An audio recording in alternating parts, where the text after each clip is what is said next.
हाय, मी नीलम.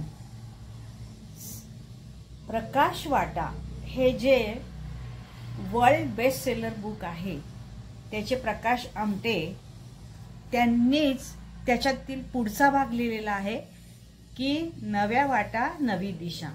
म्हणजे त्यांच्या यंगस्टर्सनी, त्यांची मुलं सुना यांनी हे कार्य कसं सुंदररित्या पुढे नेलं आणि खरोखर ते हेमलकसामध्ये काय काय करतात या संदर्भात असणारं हे पुस्तक अतिशय सुंदर आहे.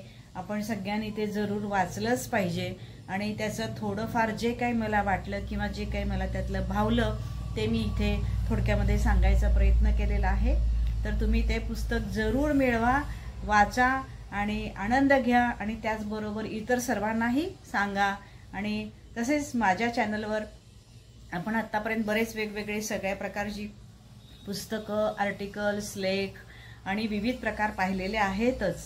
तर माझ्या चॅनलला नक्की लाईक करा, सबस्क्राईब करा, शेअर करा, कमेंट करा अँड एन्जॉय इट. हाय, मी नीलम. नवी पिढी नव्या वाटा हे डॉक्टर प्रकाश आमटे यांच्या पुस्तकासंदर्भात आज मी आपणास थोडंफार सांगणार आहे. तर प्रकाश वाटा या बेस्ट सेलर पुस्तकाचा हा थोडक्यात पुढचा भाग आहे. मॅग्सेसे पुरस्कार प्राप्त डॉक्टर प्रकाश व डॉक्टर मंदा आमटे यांचा गडचिरोलीतील हेमलकशा गावात वसलेला लोकबिरादरी प्रकल्प, अतिदुर्गम भागात असणारा प्रकल्प आणि त्यांची मुले डॉक्टर दिगंत, अनिकेत आणि सुना डॉक्टर अनघा आणि समीक्षा या नव्या पिढीने किती जिद्दीने, नेटाने, कल्पकतेने पुढे नेला आहे आणि त्याला भव्य दिव्य रूप प्राप्त करून दिले आहे, असे हे सर्व या पुस्तकामध्ये आपणास ऐकायला मिळणार आहे. परोपकार, निस्वार्थी वृत्ती सध्याच्या जगात बघायला मिळणे विरळच.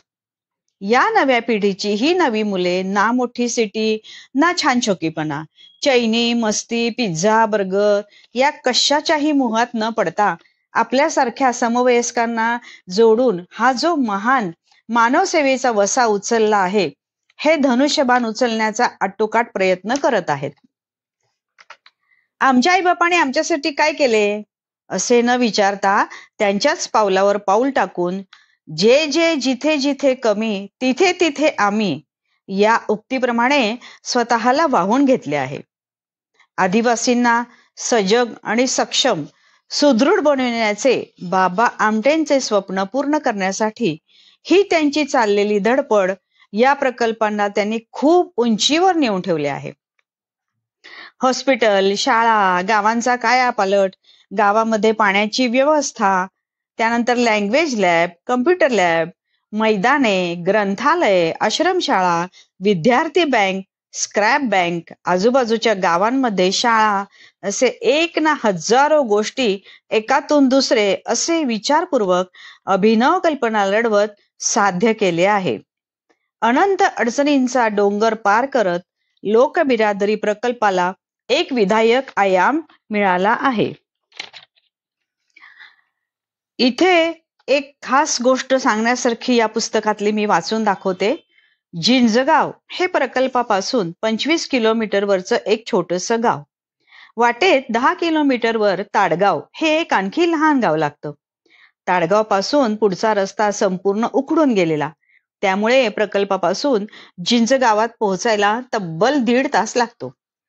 गावाची लोकसंख्या अवघी 630. हे गाव पल्ली गट ग्रामपंचायतीत येतं. त्या भागात सरपंच व्यवस्था नाही, त्याऐवजी प्रत्येक गावात एक एक प्रशासक नेमलेला असतो.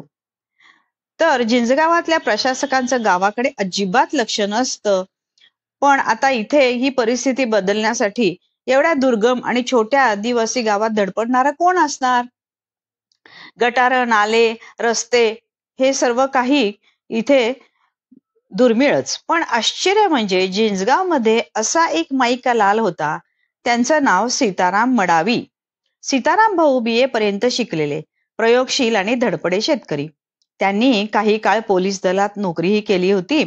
पण मुळात शेतीची आवड असल्यामुळे नोकरीऐवजी शेतीतच काहीतरी करावं अशा विचारानं ते जिंजगावात परतले होते. गावात मुख्यत्वे भात शेती होत असे, त्यामुळे फारसं उत्पन्न मिळत नसलं तरी दुसरा पर्याय नसल्यामुळे सगळे तीच शेती करत.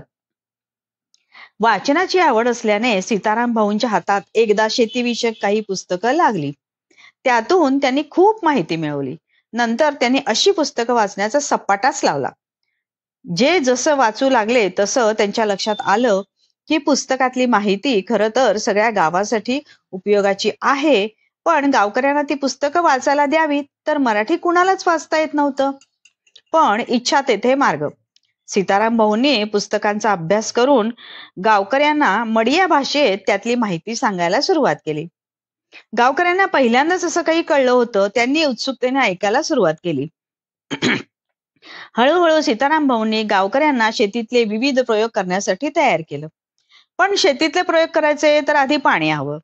त्यासाठी गावकऱ्यांनी श्रमदानातून गावातला नाला खोल केला. 2 सामूहिक शेततळी, विहिरी खोदल्या. मात्र तेवढं पाणी वर्षभराच्या शेतीसाठी पुरेसं नव्हतं. मग जिंजगावात एक मोठा जुना तलाव आहे, त्याचं नाव मामा तलाव. पण त्यात बराच गाळ साठलेला असल्यामुळे त्याचा उपयोग होत नव्हता.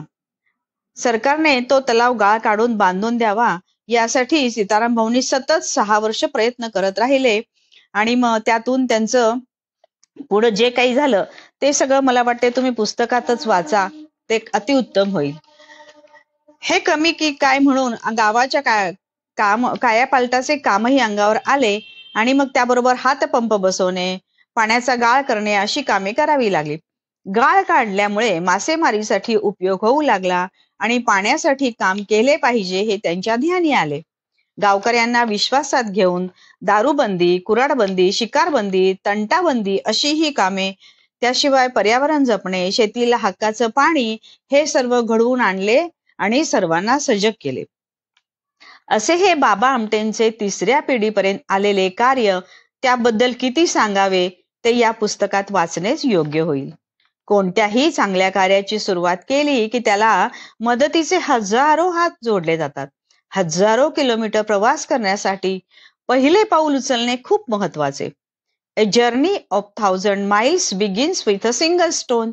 ज्यांना देव बघायचा असेल त्यांनी यांच्यातला देव बघावा आणि अशा देवाला माझा साष्टांग दंडवत.